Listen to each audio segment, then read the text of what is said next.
Alrighty, welcome back to the latest episode of The Resilient Real Estate Agent. Today is going to be a great episode. It's just Allison and I. We're going to be talking about the three R's. What are the three R's? What are the three R's? Don't worry, calm down. I promise you, we'll get to it.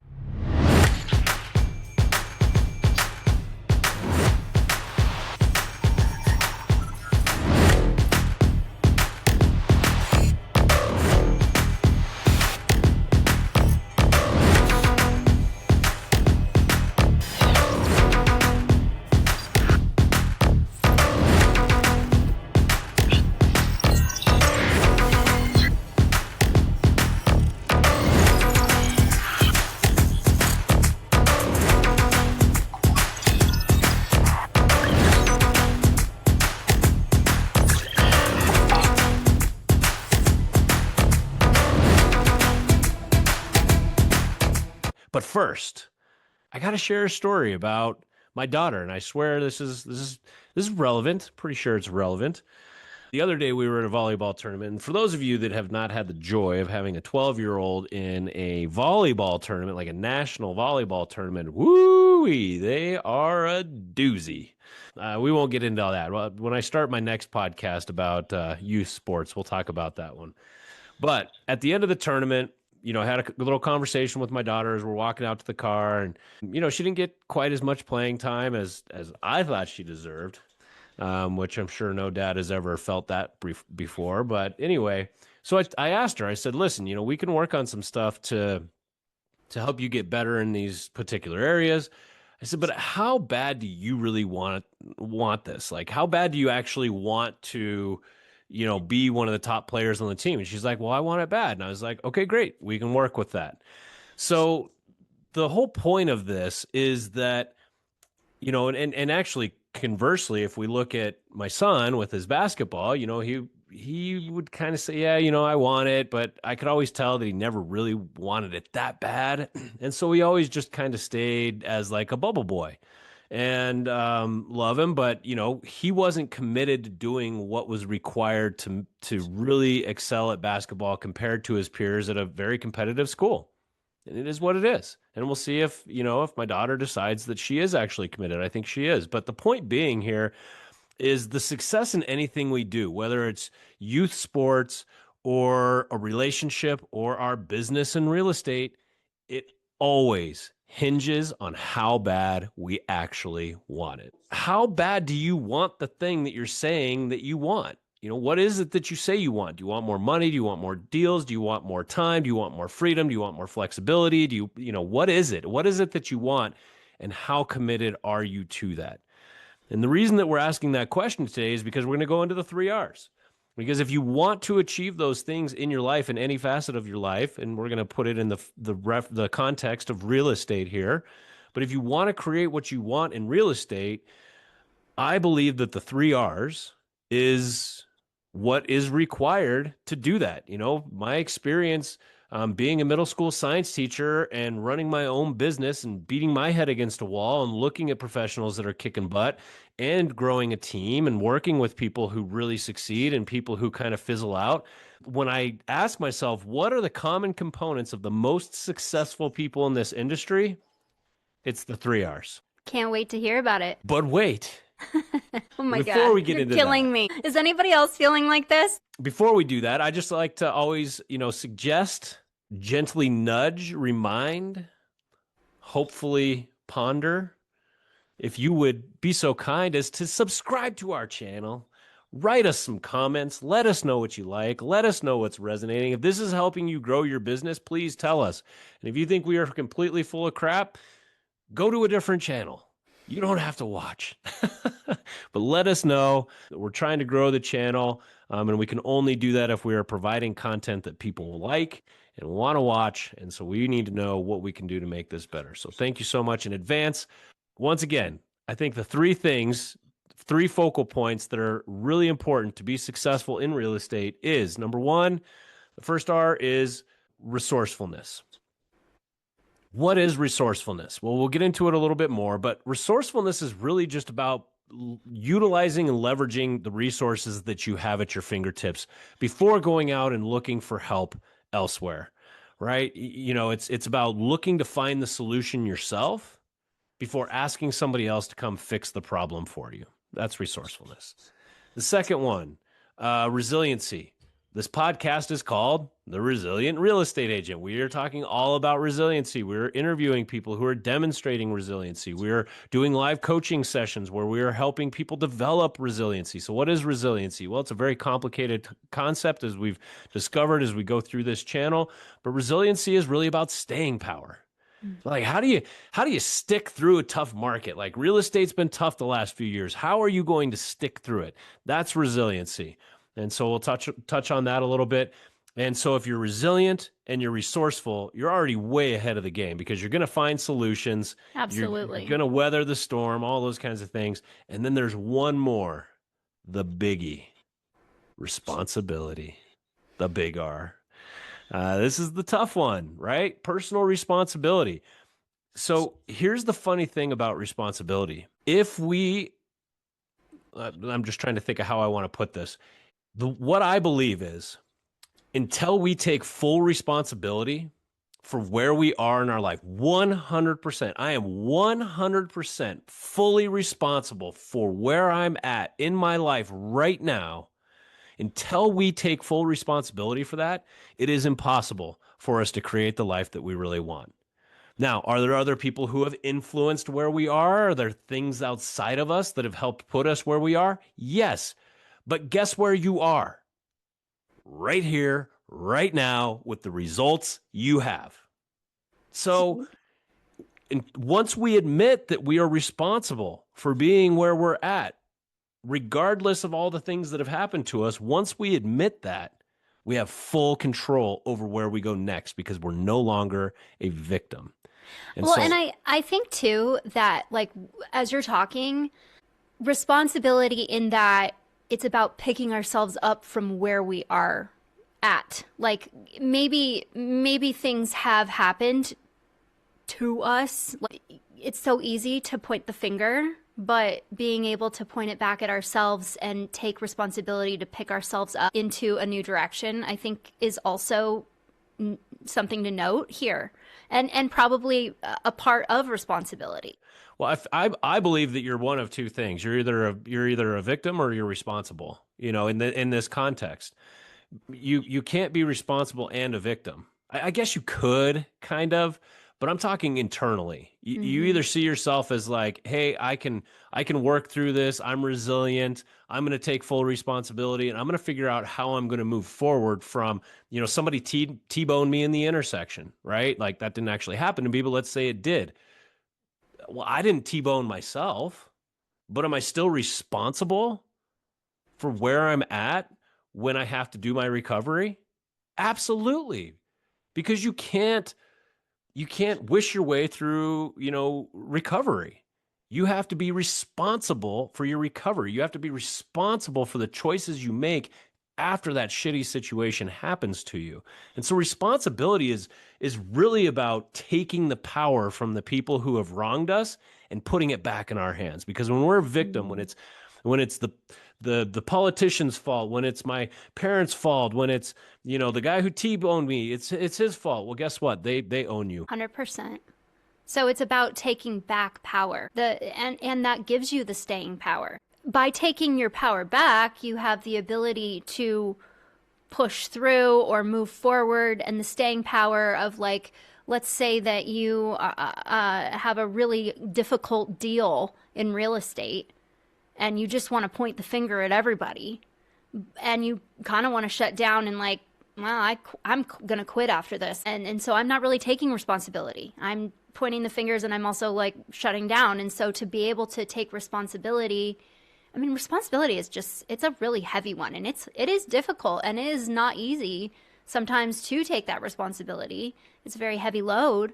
And yet when we can muster up the ability to take that responsibility, we have taken back our power, which then allows us to actually gain the energy. We're not giving our power away. We're not giving away our it takes a lot of energy to actually be pissed off at other people.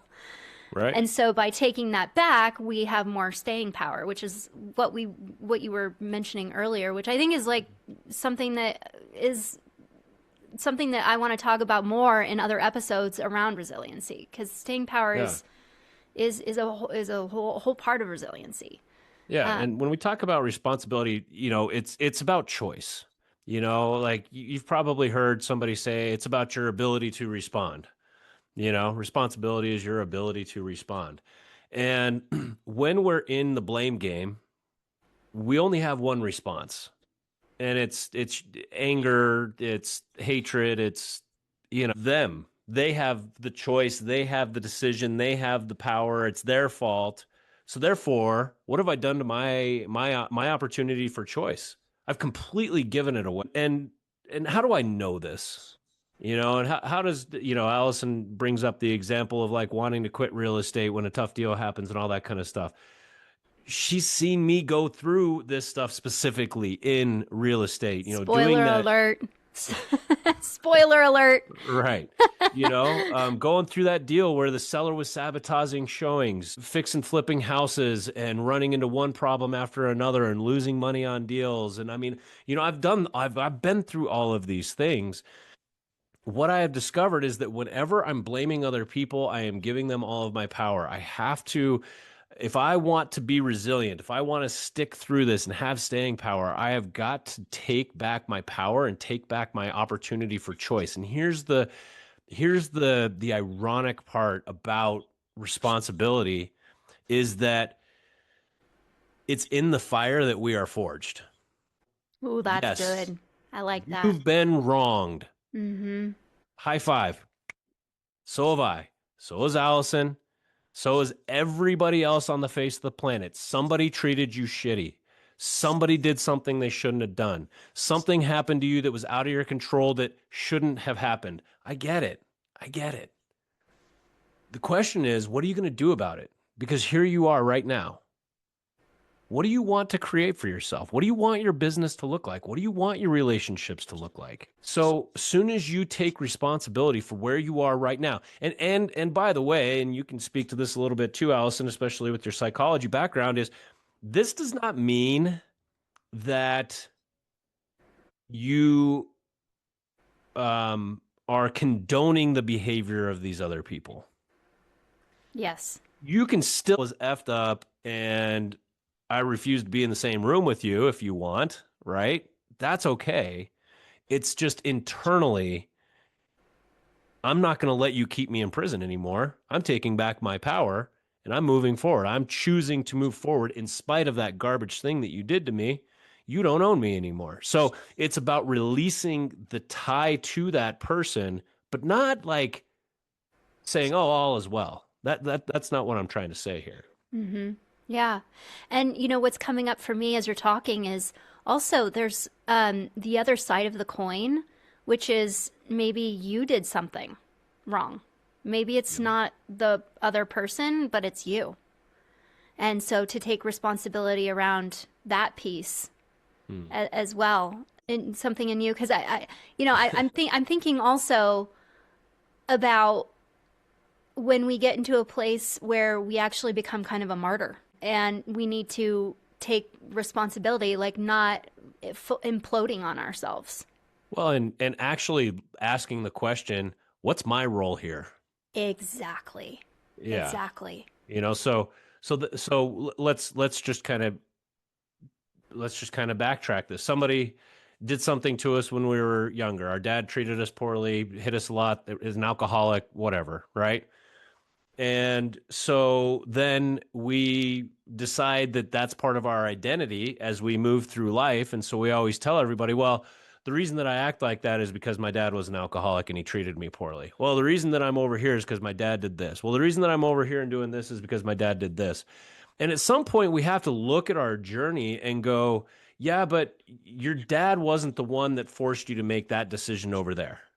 Your dad wasn't the one that forced you to quit your job when maybe you should have persevered. Your dad wasn't the one that made you blow up that relationship when you should have fought for it, right? Your dad wasn't there, forcing you to do those things. He was there in spirit because we were allowing him to. And so at some point we have to take personal responsibility and say, it's my relationship to that crappy thing that actually is creating the results that I have in my life. And until we do that, we're just going to continue on those same cycles. And so asking that question, like, what is my responsibility here? Like looking at your business and saying, what is my responsibility in generating 0 deals last year? Being part of the 72% of licensed real estate agents in this country who did 0 deals in 2025. What is my responsibility in doing 0 deals? What is my responsibility in doing half of what my goal was, or whatever it is? What's my role in that? Yeah. So how does this connect back to how bad do you really want it? Well, right, exactly. I mean, when we talk about responsibility, I mean, you're a psychotherapist, you're a counselor, you work with people all the time, right? 90% of your job is trying to get people to take responsibility for their life, right? Yes. So the question is, how bad do you want it? Because if the number of deals that you did last year, the amount of money that you made, the state of your relationships, the state of your life right now is simply the scoreboard. It is a reflection of what you created.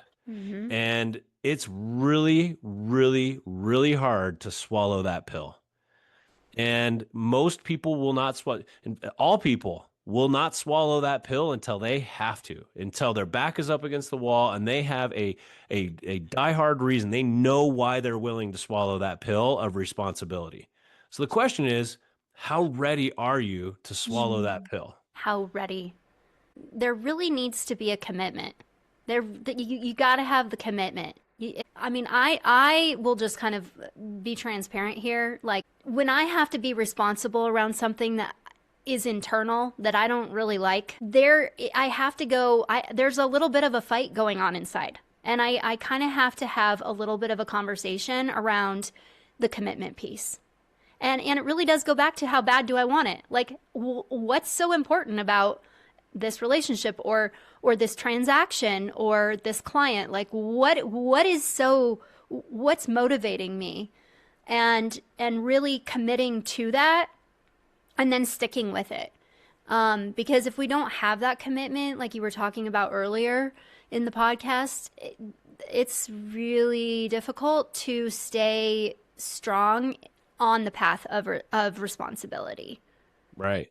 And I just had to make a note, for another episode because I want to talk about why, the word why. And yes, we need to talk about the why. Motivation and coming back to that. So we'll bring that up on another thing. But let's look at the flip side of this. Thinking back to potentially your therapy practice or something like that. Can you think of a time when somebody switched the light and they went from victim to responsibility? And what did it look like when they did that, in terms of like, how did their life shift when they shifted from victimhood to responsibility? That's a great question. And I am going back through the Rolodex of all my clients, and I don't quite have a story to share specifically, but I can say that basically from the moment of when they're not into this responsibility to when it switches where they are committed. And the question was, what changed in their life? Is that what you asked?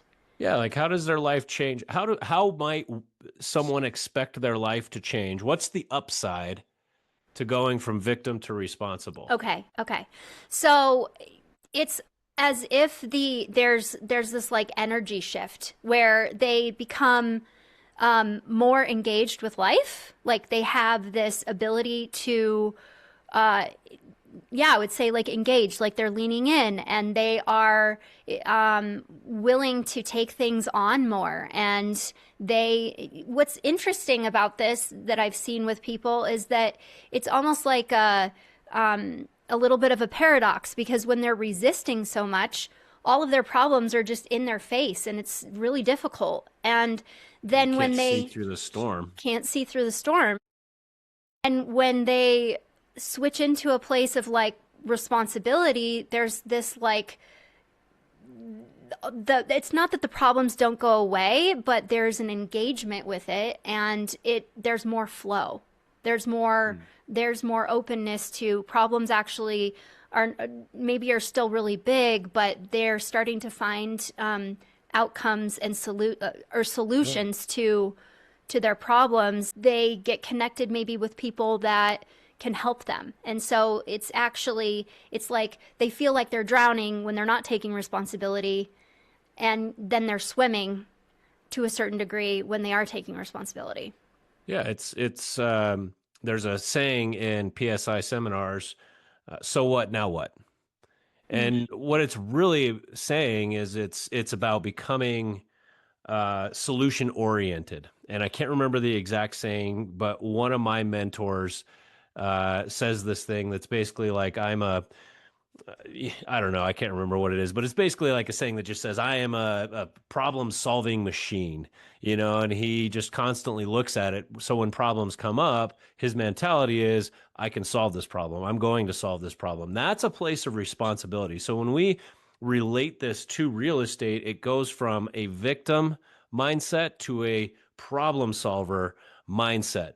Think of how that's going to not just impact you, but all of your clients that you work with. When things get heated, you're like, don't worry, we got this. We're gonna make this happen. That attitude alone could generate a lot more business for you. Shift gears a little bit here. I think we've kind of made the point here with personal responsibility. Well, actually, and the one other thing that I just want to point out with this is something that's really kind of ironic about it, and I've experienced this too. It's really hard to take responsibility. And I think your notion of like splashing around in the water versus swimming in the water is a perfect example of it. You're still in the water, and drown, or slow down, lay on your back, and find a solution to weather the storm. Exact same scenario, exact same solution, same depth of water, same amount of water, same temperature water, same sun, same seagull above your head, same everything. One person is drowning and flailing. One person is taking control and floating. Who do you want to be in your life? It is a choice. It's not about changing the outside circumstances. It's about changing your reaction to. That is personal responsibility. It's also about, oh my gosh, I'm totally having a complete, like it just went out. I was like going to say something and then it was like, whoop, gone. And it was so brilliant too. That was a mind-blowing thought, Allison. It was the mic drop moment. It'll come back to me. All right. Well, let's shift gears. And when it comes back, in some random time, just bring it. Drop it. Gears to well, just real quick, we'll talk about resiliency, but once again, we talk about that a lot on this channel, and so I don't think in this episode we're going to spend a ton of time talking about resiliency because it is such a broad topic, and what we were talking about with responsibility really fits into resiliency. I just want to this is the one idea I want to bring home with this is, if we are responsible for what's happening in our business, we've decided that we're going to float in the water instead of being all chaotic, right? If we operate that way, and as things get more difficult, so a storm rolls through, if we stay on this analogy of swimming in the ocean, a storm comes through. If we can't weather that storm, creative and all of these kinds of things, if we can't weather that storm, once again, we drown. Right. Same thing is true in our business. So if we want to be successful in business, we have to be resilient. We do. Sometimes that's resiliency. Right. We don't want it to be like that all the time. We need to make some changes if that's happening all the time. But sometimes it's the way it is, especially in real estate. And I remembered, it's a practice. That's what I was going to say. Well, with the commitment piece too, like it's just like, sometimes we fall out of practice and then we got to get back on it and be like, oh, I got to be responsible again. I got to be, right. Got to weather the storm a little bit more. Well, that's part of why we do this podcast, quite frankly. I'm sitting here talking about this stuff and I'm like, oh yeah, I'm kind of getting pissed off about stuff that's out of my control. Like, what do I have control over? Maybe I should just focus on that, you know? It's amazing how much more I can do when I stop fighting against what is, you That's know? The really more what I I'm like, was I shouldn't be in the yeah. water. I shouldn't.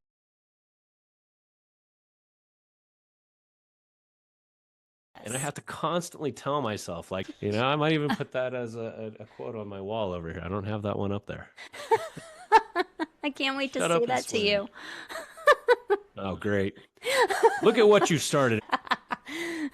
All right. So resiliency, I think we've kind of covered that one, right? Resiliency is just about being able to weather the storm. You know, and it takes all of these pieces, like the 6 or 7 parts of your life, right? Eating healthy, getting sleep, having healthy thoughts, having healthy emotions, having healthy relationships, having a healthy relationship with your business, you know, having some sort of balance in your life, having, you know, all of these kinds of things play into resiliency. And so we're going to continue to cover all those topics over time. And we'll talk a lot about responsibility too, obviously. And then the last one, resourcefulness. So this is one that, you know, it's really interesting because, especially as like a former teacher for me, and I'm sure Allison can relate to this, especially with your counseling clients and things like that, I'm sure. And as a team leader, one of the things that drives me crazy, and if you're a team leader and you're watching this, I know you get exactly what I'm going to say, is when somebody comes to you and they're like, I have a problem, fix it for me. What have you done to try to fix it? Well, I haven't done anything. I want you to fix it for me. Now, of course, they don't say it that way. They tie it up in a bow so it looks a little, sounds a little bit nicer, but that's what they're saying. They're like, I have a problem, fix it for me. And I've gotten to the point now in my leadership journey where I'm like, no, absolutely not. You know, go find some solutions for yourself, bring 3 options to me, happy to talk them through with you, happy to help you navigate this, happy to help how I can, but I'm not going to do all of the lifting for you. That's not what I'm here for. That's not my responsibility. Same thing with my kids. My job is not to fix them, save them, or any of that kind of stuff. Like, they need to sink sometimes and beat their head against the wall and do all of those things. And that's how they develop resourcefulness. I don't know. What does resourcefulness mean Well, to? I mean, we've been talking about this, like leveraging what a person has, like being able to look within.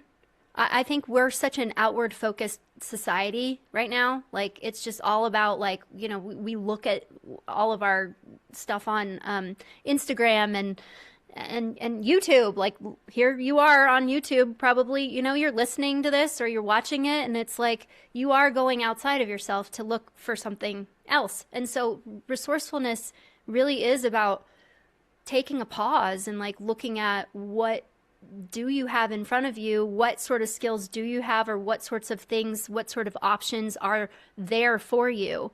So I think it takes some awareness. It's so much easier to just be like, someone else can fix my problem for me. I mean, it's that then we don't have to look within, then we don't have to look at what we have. I think it's interesting how these things weave together too, right? Like, it's kind of like when you start working on one, you're going to improve the other. So if you're like, I want to become more resourceful, and you start working on becoming more resourceful, well, you can't be more resourceful without being more responsible. And so Me you're too. naturally going to improve one. So rather than focusing on all 3, just pick one and try to be better at it and see what happens. And so when when you say resourcefulness is like knowing what you have in front of you and utilizing what you have at your disposal. The funny thing is, if we're flailing around, going back to this analogy, in the water, we don't know, like, we don't even know that there's a rowboat 10 feet behind us because Yeah. we never took the time to, like, calm down. Okay, here's where I'm at.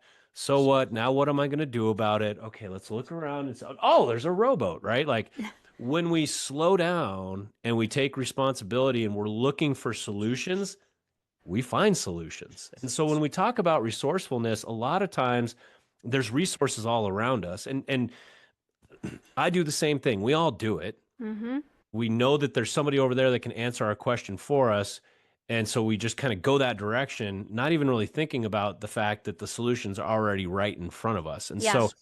If we want to be successful in real estate, we have to be resourceful, which means we have to be able to find the solutions that are within our reach quickly and efficiently, which means we have to be solution oriented. And then when we get stuck, when we need support, when we need community, when we need accountability, all of those kinds of things, that's when we leverage the resources that are other people and those kinds of things and bring them in and ask for help. Yeah. As you're talking, it makes me think of my counseling clients and just how sometimes they have felt so helpless. Like when we're freaking out, like, oh my God, there's so much going on, or I'm feeling really like maybe you're not even identifying, you're flailing around in the water. I think it's, again, awareness is so, so critical to have, because we can identify, how am I feeling? I'm feeling kind of helpless. Like maybe I can go talk to somebody and then I can figure out what sort of resources I have, like to be able to, if you don't even know what resources you have, you can always go talk to a trusted friend, a partner, a leader who could bounce some ideas off of you to then help you become more resourceful. And that's a form of resourcefulness, right? So Definitely. that's the other thing is like, and I try to make this clear when talking with the team, and I feel like I make it pretty clear is that I'm here for you. Like I'm always here for you. If you need anything, come to me. And I would imagine that if you have a mentor, you have a friend, you have somebody that you can go talk to, it's the same thing, right? But it's about coming at it from a place of like, I'm lost. Well, Can you that's help me? responsible. Right. That's being responsible. Right. I'm just kind of lost right now and I need some support. Like, can you help me walk through this? And sometimes when you just start talking, have you ever like solved a problem as you talk to, you're like, I have this huge problem and I can't figure it out. Here's the problem. And you start talking and you're like, oh, that's the solution. Sometimes just talking through it, we can figure stuff out. And so there's not anything, I don't want anybody to think that resourcefulness means that you're on an island.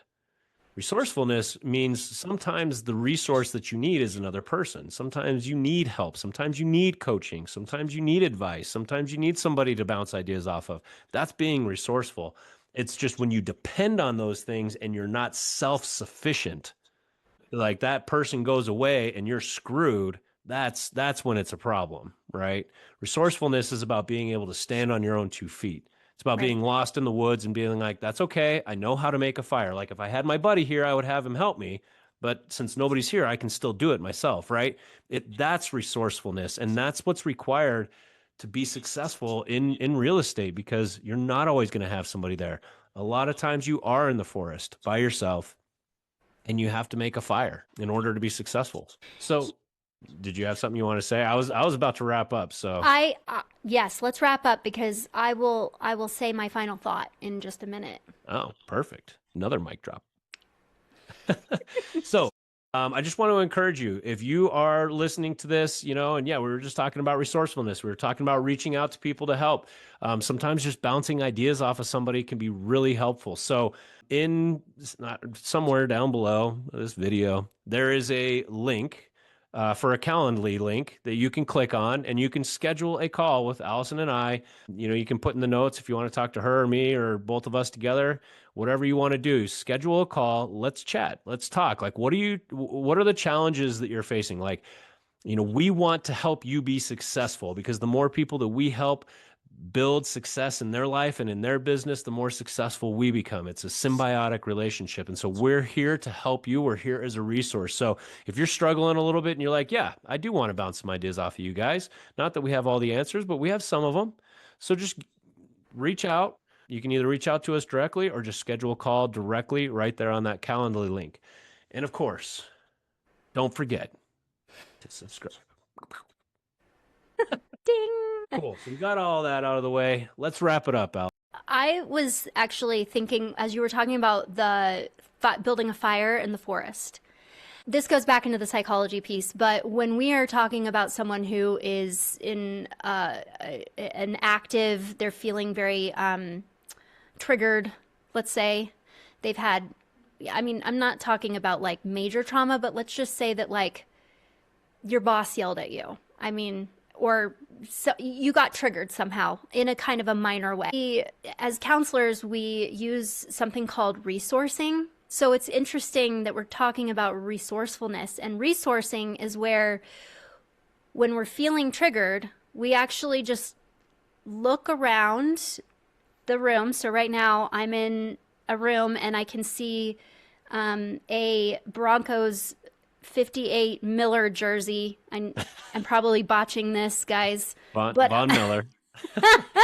I'm looking at that and I'm resourcing. Like I'm looking at that and then I close my eyes and I feel into how I'm feeling. And it really works actually really nicely in nature. But the idea is to resource yourself. So it's like calming yourself down, breathing slowly, feeling your body in the room and looking at something and then bringing yourself back and doing that several times. This idea of resourcefulness is layers and layers deep. Like, and actually that could be a tool that you guys could use if you're feeling like totally scattered.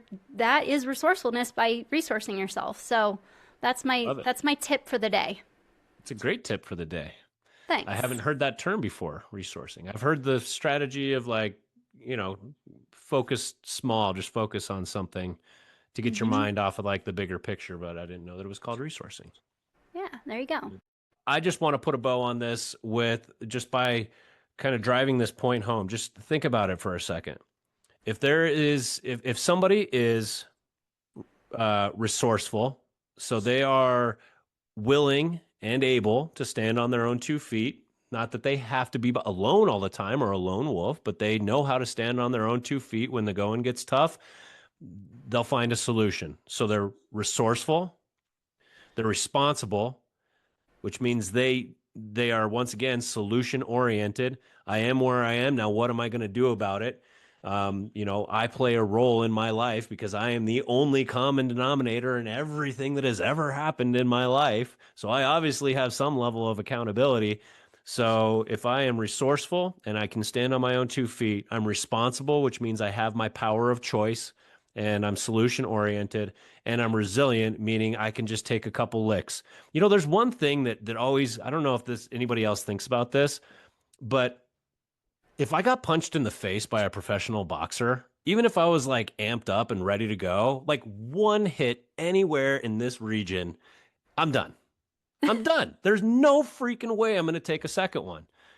And these guys stand in the ring and beat the hell out of each other. And I look at it and I'm like, how is that person still standing? And the reality is they're resilient in that sense because they've learned through practice, their body has learned how to take a punch. That's resiliency. We have to be able to take a punch. We got to be able to stand in the ring and take the punches as they come in. And sometimes you just got to absorb it. You just got to take it. And there's ways to set yourself up to where it becomes easier to absorb it and easier to take it. But sometimes you just got to stand in there and take the hit. That's resiliency. So once again, if I'm resourceful, responsible, and resilient, how is anybody going to stop me from creating anything that I want in my life? And so I just want you to think about that as you're going back out into the world, you're going back out into your business. Know that you are powerful. Know that you have the ability to create whatever it is that you want in your business. And we are here to help you. So reach out anytime. We would love to talk to you. Don't forget to subscribe, write those comments. Thank you, everybody, for watching. And we will see you the next time on The Resilient Real Estate Agent. Bye, guys.